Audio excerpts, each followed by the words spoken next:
Então, quando eu cheguei no fim de semana alfa, meu desejo imediato foi ir embora. Eu passei a maior parte do tempo tentando evitar qualquer um que parecesse remotamente um líder. E eu ficava no hall onde aconteceu tudo. Tinha uma porta nos fundos e eu saía constantemente pela porta para pegar um cigarro. E eu não fumava, eu só tinha que ter um cigarro. Era tudo tão estranho e esquisito e eu realmente não queria estar lá. Aquela foi minha reação imediata. Evitar líderes, fumar cigarros, evitar pessoas. Meu líder era muito alto, era muito bacana. Ele é meu amigo até hoje, mas naquela época eu não o conhecia bem. E aí, no sábado de manhã, ele se aproximou de mim e disse: "Posso orar por você?" E eu disse: "Não." E ele disse: "Ok." E assim eu, resistia a ele e a tudo que viesse com ele. Aí, no dia seguinte, você tem que dar crédito a ele pela perseverança, porque ele se aproximou de mim de novo e disse com uma cara meio séria, posso orar por você? E eu disse: "Ok, se for para você parar de falar, eu acho que pode orar por mim." A primeira palavra que ele disse ele só disse "Senhor", assim com a cabeça inclinada. Ele com certeza tinha comido peixe defumado no café, porque eu senti aquele bafo de peixe, que foi um péssimo começo. E ele disse: "Senhor, por favor, abençoe o Charlie com o seu Espírito Santo." Enquanto ele orava, eu não quis fechar os olhos, porque eu queria saber o que acontecia. Então fiquei olhando para ele, eu prestava atenção enquanto ele orava e olhava para o palmo de Adão dele. Os olhos dele estavam fechados e eu ficava olhando para ele, ele subia e descia. Então aquilo virou uma fixação. E aí eu me cansei de olhar aquilo, ele continuou orando e eu olhei para o chão, olhei para o tapete, e o tapete era feio demais, como se fosse um tapete. Eu até imaginei que tivessem feito uma reunião sobre aquele tapete e os retalhos e a grande discussão: qual é o tapete mais feio que podemos ter? Então aquelas eram minhas preocupações: o palmo de Adão dele, o tapete e o cheiro forte de peixe. E eu não sabia exatamente da existência de nenhum Espírito Santo ou nada divino. Nada além dos meus pensamentos malucos e defesas. E aí, afinal, depois que eu ouvi dizer amém, eu disse: "Amém, amém, que alívio." E ele sorriu, ele tinha um suspiro anasalado incrível, então ele deu um longo e profundo suspiro anasalado e eu fiquei aliviado por ele estar satisfeito. Ele passou para outra pessoa e eu fiquei com meus próprios pensamentos e tempo e senti genuinamente uma sensação profunda, uma sensação notável de paz.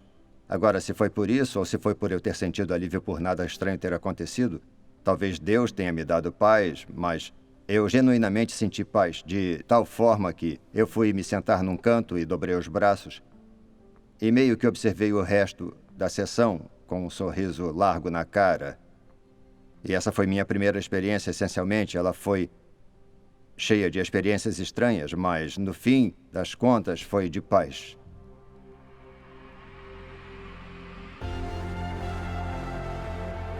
Quem é o Espírito Santo? Eu não sei quem é, desculpe. Eu não sei.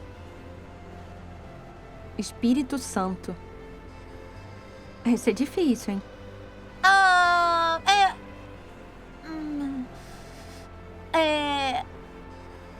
Deus, Jesus e o Espírito Santo são a Trindade. Anjos? Eu não sei. Pra mim é Deus. Eu acho que o Espírito Santo é diferente pra cada um. Não seria sua consciência? Eu realmente não faço, eu não sei quem o Espírito Santo é. Tipo, eu não sei. A terceira pessoa da Trindade? O Espírito Santo? Olha, eu nunca parei para pensar sobre isso.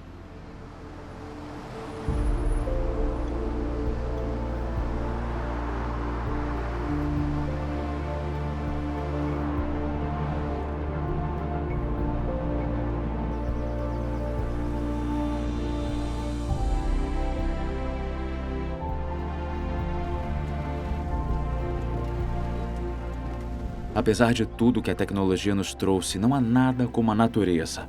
Ela é impressionante, deslumbrante, revigorante. Durante a minha infância, eu não ouvi muito falar sobre o Espírito Santo. A única hora em que o Espírito Santo era mencionado era nas orações da escola, que sempre terminavam com as mesmas palavras, em nome do Pai, do Filho e do Espírito Santo. Ele parecia ter alguma coisa secundária, no máximo algum tipo de força vaga, sobrenatural, e no mínimo uma coisa estranha ou até uma certa aberração. Só que na Bíblia, o Espírito Santo não é uma força vaga, mas uma pessoa que se pode conhecer. Ele também não é um extra opcional, é principal e central. Não é uma invenção recente tampouco, ele estava presente desde o início. E tudo, todas as coisas, foram feitas por intermédio dele. No princípio era aquele que é a palavra. Era a terra sem forma e vazia, trevas cobriam a face do abismo, e o Espírito de Deus se movia sobre a face das águas. Disse Deus, haja luz. E houve luz. Deus chamou a luz dia e as trevas chamou noite. A cada dia surgia uma nova criação, oceanos vastos, um céu vasto, a vegetação da terra. O Espírito de Deus, o Espírito Criador, fez do caos o cosmos, da desordem a ordem, da confusão a harmonia, da deformidade a beleza. O cosmos, as galáxias, o Sol e a Lua e cada estrela, criaturas de todas as formas e tamanhos para nadar, voar e vagar pela terra. Depois Deus criou o homem e a mulher, à sua imagem, e lhes deu o sopro da vida. E Deus enviou o Espírito dele a pessoas escolhidas para guiá-las, para dar a elas dons por determinados tempos e propósitos, para fazer a obra de Deus na terra. Deus encheu um homem chamado Bezalel com o espírito dele. Deu a ele o dom da criatividade e capacidade artística para manipular e forjar metais preciosos e pedras em arte, e fazer uma casa para o Senhor. O Espírito de Deus veio sobre Gideão, um homem fraco e inseguro, e ele se tornou um guerreiro corajoso que salvou o povo de Deus. Sansão, que foi feito prisioneiro. Deus enviou o Espírito dele para lhe dar uma força extraordinária e romper as cordas que o amarravam. Mas o Espírito do Senhor apossou-se dele. As cordas em seus braços tornaram-se como fibra de linha queimada e os laços caíram de suas mãos. Deus encheu outros com seu Espírito para profetizar, para ser seu porta-voz, dando direção e esperança ao povo dele. O Espírito veio sobre Isaías para levar boas novas de esperança. O Espírito do Senhor está sobre mim, porque ele me ungiu para pregar boas novas aos pobres. Enviou-me para cuidar dos que estão com o coração quebrantado, anunciar liberdade aos cativos e libertação das trevas aos prisioneiros. Sobre Ezequiel, darei a vocês um coração novo e porei um espírito novo em vocês. Tirarei de vocês o coração de pedra e lhes darei um coração de carne. Porei o meu espírito em vocês e os levarei a agirem segundo os meus decretos e a obedecerem fielmente às minhas leis. Através do poeta Joel, sabemos para quem é esta promessa e como vai acontecer. E depois disso, derramarei do meu espírito sobre todos os povos. Os seus filhos e as suas filhas profetizarão, os velhos terão sonhos, os jovens terão visões. Até sobre os servos e as servas derramarei do meu espírito naqueles dias. Deus prometeu que ele faria algo novo. Não só para determinadas pessoas, em determinadas ocasiões, para determinadas tarefas, mas para todos. Todas as pessoas, independente de posição, idade, gênero, etnia, raça. E aí, com o nascimento de Deus, foi como se uma trombeta soasse. E todos ao redor do nascimento de Jesus foram cheios do Espírito Santo. Maria, a mãe de Jesus, Isabel, a prima de Maria, João Batista, e aí Jesus no batismo dele. E o Espírito Santo desceu sobre ele em forma corpórea. Cheio do Espírito Santo, ele começou a ensinar, curar os enfermos, proclamar liberdade aos cativos, curar os quebrantados de coração. Muitas vezes o que acontece no Antigo Testamento de forma física, acontece no Novo Testamento de forma espiritual. Assim como Bezalel recebeu a habilidade para desenhar e executar o templo, o Espírito Santo sempre traz coisas novas às nossas vidas. Novas atitudes, novos desejos, novas formas de adoração, novas canções. Faça o que fizer no seu trabalho, o Espírito de Deus quer encher você de destreza, habilidade e criatividade. Como Gideão, Deus usa pessoas que se sentem fracas, inadequadas, despreparadas. Assim como o Espírito de Deus deu a sanção, força física para romper as cadeias, hoje o Espírito Santo te traz liberdade para romper com hábitos, vícios, coisas que mantêm as pessoas espiritualmente presas. Conselheiro, ajudador, doador de dons, orientador. O Espírito Santo abranda nossos corações. Ele tira nossos corações de pedra e nos dá corações de carne. O Espírito Santo, que nos ajuda a romper com os maus hábitos, também incute em nós o desejo de amar o próximo e ajudar aqueles que necessitam, os pobres, os quebrantados de coração, os cativos. A experiência com o Espírito Santo não tem apenas a ver com o que nós sentimos, mas também com fazer a diferença no mundo. Ele pode usar você.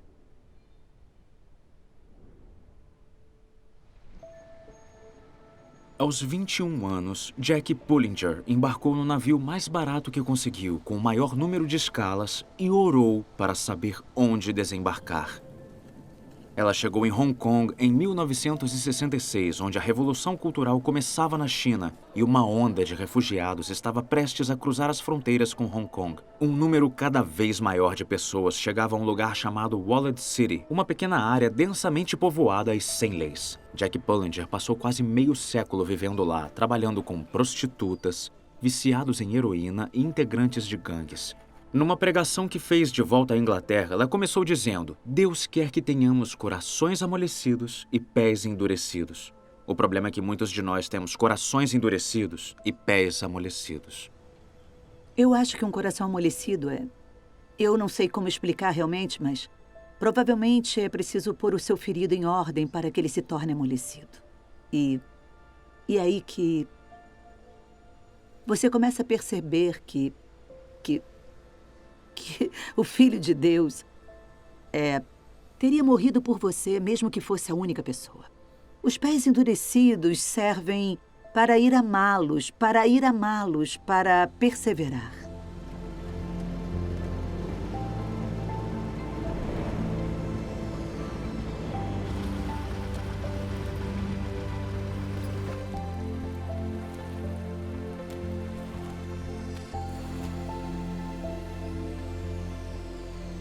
Através do poeta Joel, Deus prometeu que o Espírito Santo não estaria mais restrito a determinadas pessoas em determinadas ocasiões para determinados propósitos, mas que seria para todas as pessoas.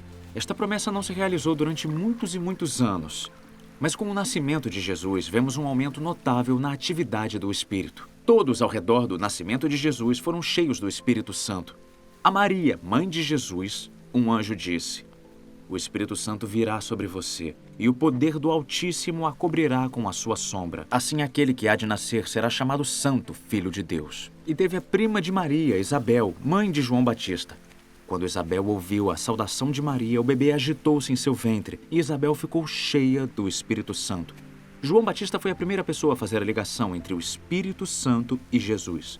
João respondeu a todos: Eu os batizo com água, mas virá alguém mais poderoso do que eu, tanto que não sou digno de curvar-me e desamarrar as correias das suas sandálias. Ele os batizará com o Espírito Santo e com fogo.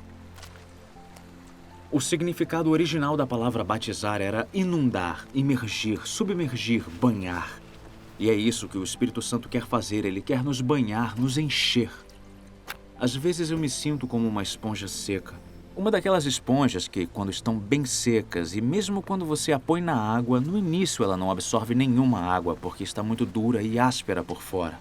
Mas se você deixar essa esponja na água, as beiradas começam a amolecer. E depois que as beiradas amolecem, a esponja pode absorver muito mais água. A esponja está na água, mas a água está na esponja. E quando você a levanta, a água literalmente derrama. É assim que devemos ser, cheios do Espírito Santo.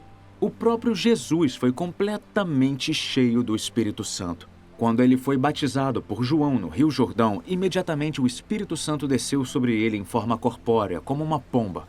Numa sinagoga em sua cidade natal, Nazaré, Jesus leu as palavras de Isaías 61 e aplicou a si mesmo. O Espírito do Senhor está sobre mim, porque ele me ungiu para pregar boas novas aos pobres. Hoje se cumpriu a escritura que vocês acabaram de ouvir. Em outra ocasião, Jesus foi a uma festa judaica chamada Festa dos Tabernáculos. Milhares de judeus iam a Jerusalém celebrar a festa, agradecer a Deus por prover água no ano anterior e também orar para que fizesse a mesma coisa no ano vindouro. E durante a festa, Jesus previu a vinda do Espírito para todas as pessoas. No último e mais importante dia da festa, Jesus levantou-se e disse em alta voz: "Se alguém tenha sede, venha a mim e beba. Quem crer em mim, como diz a Escritura, do seu interior fluirão rios de água viva." Ele estava se referindo ao Espírito que mais tarde receberiam os que nele crescem.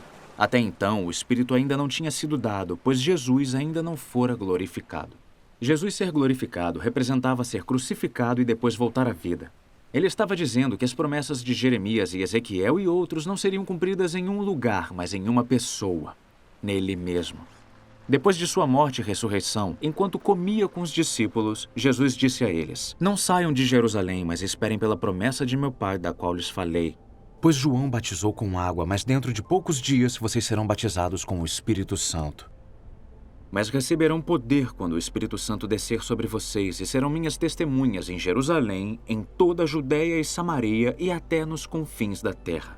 E então eles esperaram e esperaram, feito uma garrafa de champanhe que foi bem sacudida. E aí, finalmente, no dia de Pentecostes, a rolha saiu. De repente, veio do céu um som, como de um vento muito forte, e encheu toda a casa na qual estavam assentados. E viram o que parecia línguas de fogo que se separaram e pousaram sobre cada um deles. Todos ficaram cheios do Espírito Santo e começaram a falar noutras línguas conforme o Espírito os capacitava. Algo sensacional e sobrenatural estava acontecendo, e como as pessoas não sabiam explicar, deram explicações naturais, como eles beberam muito vinho, estavam bêbados. E aí Pedro se levantou e disse: "Deixem-me explicar-lhes o que houve. Estes homens não estão bêbados, ainda são 9 da manhã. Este é o Espírito Santo." Isto foi profetizado no Antigo Testamento. E Pedro citou o profeta Joel: "Nos últimos dias, diz Deus, derramarei o meu Espírito sobre todos os povos." E aí ele disse uma coisa muito mais incrível. Ele disse: "Isto é para vocês. Arrependam-se, e cada um de vocês será batizado em nome de Jesus Cristo para perdão dos seus pecados e receberão o dom do Espírito Santo. Pois a promessa é para vocês, para os seus filhos e para todos que estão longe, para todos quantos o Senhor nosso Deus chamar." A promessa do Pai, esta promessa de vida, de harmonia, de uma bela coroa em vez de cinzas, de criatividade, de novidade, de força, de liberdade, de compaixão, de unção, de águas vivas, o dom do Espírito Santo, que antes vinha para determinadas pessoas em determinadas ocasiões, para determinados propósitos, agora é para vocês. O Papa João Paulo II disse: "Sempre quando intervém, o Espírito nos deixa maravilhados, suscita eventos cuja novidade causa admiração, muda radicalmente as pessoas e a história." Quando eu era adolescente, eu me lembro de ter passado uma semana em um retiro cristão com o meu melhor amigo Dave. Quando chegamos lá, todos fomos divididos em 2 grupos com base na idade. E nós, obviamente, queríamos ficar no grupo dos mais velhos, era muito mais legal. Eles ficavam sentados no gramado falando sobre Deus, namoro e garotas, enquanto nós ficávamos dentro da casa, colorindo desenhos dos personagens do Antigo Testamento. Era muito chato. Enfim, na última noite eu não consegui achar o Dave em lugar algum. E aí eu descobri que ele tinha se metido no grupo dos mais velhos. E um orava para o outro ser cheio do Espírito Santo. E quando terminaram a oração, eu consegui ver todos saindo, se abraçando, rindo, cantando. Algo sensacional e positivo tinha acontecido. Mas eu fiquei tão chateado, tão zangado por ter perdido aquilo. E para piorar a situação, a garota de quem eu gostava se recusou a segurar a minha mão. Até que em determinado momento, um dos estudantes se aproximou de mim e perguntou como eu estava. E sendo britânico, é claro que eu disse: "Bem, obrigado." E ele disse: "Mas eu posso orar por você?" Eu respondi: "Sim, pode ser." E eu me lembro que ele fez uma oração bastante simples. Ele disse: "Obrigado, Senhor, por amar o Toby. Por favor, o encha com o seu Espírito Santo, sua alegria e sua paz." E quase que imediatamente eu comecei a sentir aquela sensação plena de amor encher o meu corpo, o amor de Deus. E quanto mais eu esperava, mais aquele sentimento de amor e alegria cresciam. Tanto que um sorriso brotou no meu rosto e aí eu comecei a rir. Eu não consigo descrever de outra maneira além dessa. Eu soube pela primeira vez na vida que Deus me amava. Eu fiquei tão feliz, mas tão feliz que eu levantei e pulei na piscina na hora, todo vestido. Eu nasci na Hungria na década de 1980. e nessa época, o país ainda estava sob o regime comunista. Isso queria dizer, em termos de fé, que ela não era motivo de conversa, nem no local de trabalho, nem nas escolas, nem em casa. E eu cresci com a noção de que pessoas religiosas eram iludidas, sem instrução ou não muito inteligentes. Com 20 anos, eu me mudei para a Inglaterra e num domingo uma amiga me convidou para tomar um café. E foi muito legal, mas no fim ela disse: "Eu vou à igreja agora, você gostaria de ir comigo?" Eu não estava com vontade de ir, mas aí eu pensei: bom, eu não tenho mais nada para fazer. Se eu for e achar esquisito demais, eu vou embora. E para minha grande surpresa, o pregador aquela noite não parecia iludido ou sem educação. Na verdade, muitas coisas que ele disse fizeram muito sentido. E aquilo me confundiu muito. Mas no fim da oração eles disseram: se tiverem perguntas sobre qualquer destas coisas, procurem o Alfa. E foi o que eu fiz. Eu fui até o Alfa, assisti a todas as palestras e debati sobre elas no meu grupinho. E eu devo dizer que eu era a pessoa mais cínica do grupo e provavelmente a que tinha mais perguntas. E eu acho que fui bem agressiva na minha abordagem. Mas o que realmente me conquistou foi a imensa paciência e amor que tiveram e o tempo que dedicaram a responder todas as minhas perguntas. Eu voltei à igreja, mas naquela noite foi diferente. Porque parecia que tudo aquilo era para mim. Os sermões, as orações, até os louvores. E no final da reunião, o pastor disse: "Eu sinto que tem alguém aqui que está ferido."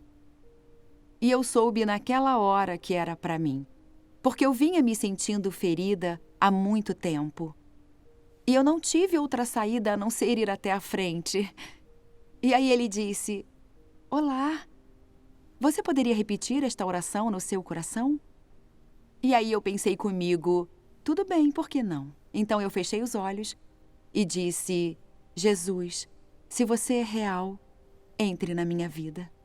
E naquele momento, os músicos do louvor começaram a tocar uma música que ficava repetindo a frase: "Há poder no nome de Jesus para quebrar todas as cadeias."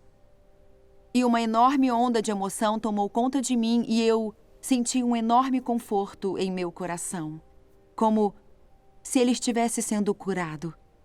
Eu nunca choro em público, mas eu não conseguia parar de soluçar, e eu acho que nem tive tempo de me sentir envergonhada por isso. Aí uma amiga se aproximou e veio orar por mim. E eu não sabia até aquela altura, mas agora eu sei que o que aconteceu é que eu fui inundada pelo Espírito Santo. Cada pessoa tem a sua experiência, mas esta é a maravilhosa promessa do Pai, que o dom do Espírito Santo não seria mais apenas para determinadas pessoas em determinadas ocasiões para determinados propósitos. Ela é para todos.